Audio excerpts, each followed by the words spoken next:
Hi everyone, my name is Lauren Franklin. It is February 10th, 2022, and today I'm going to be talking about the skeletal system. Now, because my kit got held up in customs, I am using this model. Note the words are all in Catalan, which I cannot understand, but anything that might have indicated a bone, I have blocked out. Anyways, so the skeleton system can be divided into the axial skeleton and the appendicular skeleton. The axial skeleton is anything on the axis. So this includes the cranium, the vertebrae, the thoracic cavity, and the pelvic cavity. The appendicular skeleton are our appendages. So our arms, our hands, our legs, and our feet. Bones can be classified according to their shape.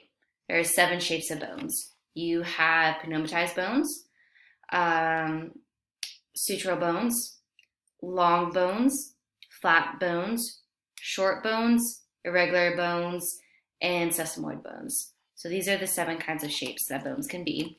But now let's go through the skeletal system and what the bones are on each part.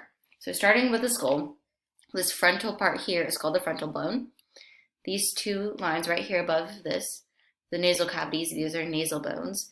And what divides the nasal cavity 2 is the ethmoid perpendicular plate of the ethmoid bone. Now the ethmoid bone is right behind here. Can't see it, but it is there. And then you have the maxilla. So this is the right maxilla, this is the left maxilla, and this is the mandible, making up the lower jaw. Then you have the zygomatic bone here and here, temporal bone, it's right behind. And right behind this structure is your sphenoid bone. Cannot see it from this image, but it is there. So on the back, this is our 2 parietal lobes. So this is our right parietal and our left parietal. This is the occipital bone. And then we can start to see the vertebrae. Now, these vertebrae up here are a cervical vertebrae. There are 7 cervical vertebrae. This first vertebrae up here, C1, is called atlas because it has the whole cranium resting on it. Right beneath atlas is axis, C2. Atlas allows us the side-to-side head motions that allow us to move our head like this. So then these are our cervical vertebrae. And then we have our thoracic vertebrae, T1 through T12. Each thoracic vertebrae is attached to a rib. Now, the ribs are numbered starting here, 1 through 12. Ribs 12 and 11 are called floating ribs because they are not attached to any the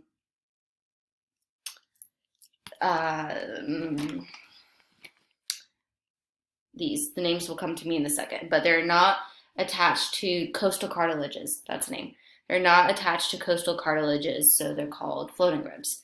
But granted, bones 10, 9, and 8 are called false ribs because they all share a costal cartilage rather than having their own costal cartilage. However, ribs 1, 2, 3, 4, 5, 6, and 7 are all considered true ribs because they each have their own costal cartilage that connects directly to the sternum. Sternum is this bone right here, and up here is the maimbrium. And the maimbrium connects directly to the clavicle, these shoulder bones right there here. And then the clavicle connects to the scapula, this shoulder bone right here. It's better to see. Scapula, this bone right here. And the xiphoid process is this small bone right here beneath the sternum. Now, bones of the arm.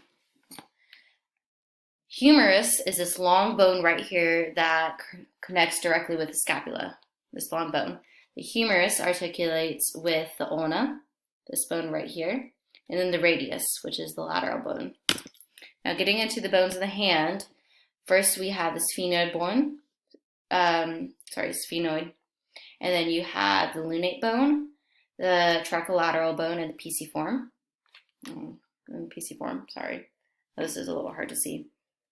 Then starting over here, right near the great thumb, which we also call the pollex, we have the trapezium bone, and then you have the trapezoid bone, the capitate bone, and the palmate bone.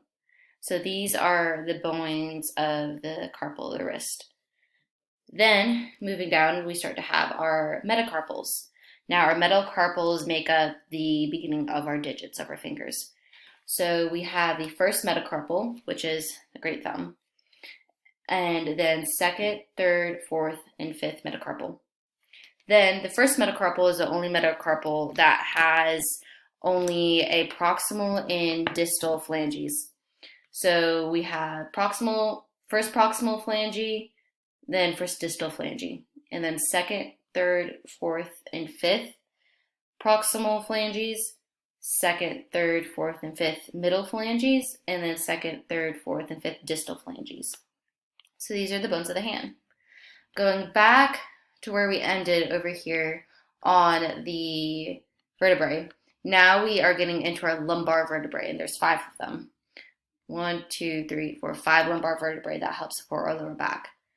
Now, the lumbar vertebrae connects directly with the sacrum. Sacrum is this bone right here, helps make up pelvic girdle. But then pelvic girdle is involved with 3 fused bones. This bone right here is the ilium, which connects with the pubic bone. Turn it around, you can see better. Pubic bone. And then the ischium is right through here. In this view, we can also see the coccyx right through there. That's the very end of the sacrum bone.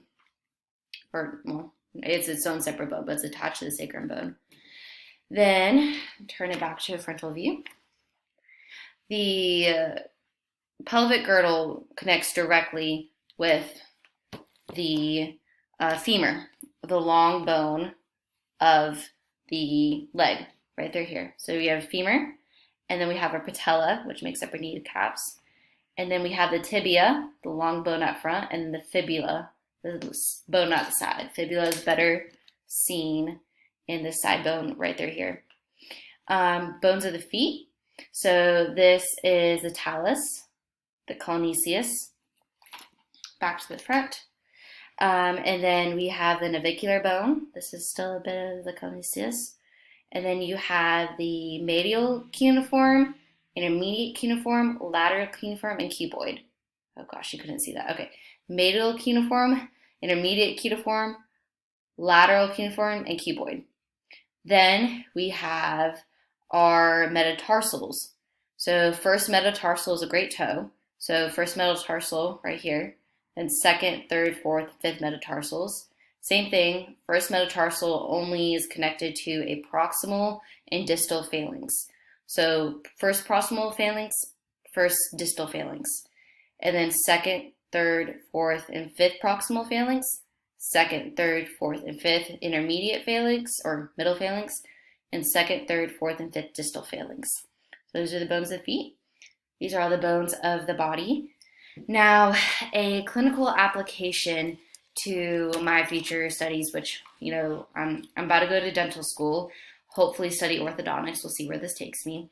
But especially as your teeth are bones, the lower jaw and lower teeth is all connected to the lower mandible, or the mandible, and the upper teeth is connected to the maxilla and the bones through there. So specifically the teeth, these bony sockets that your teeth sit in are alveolar bone.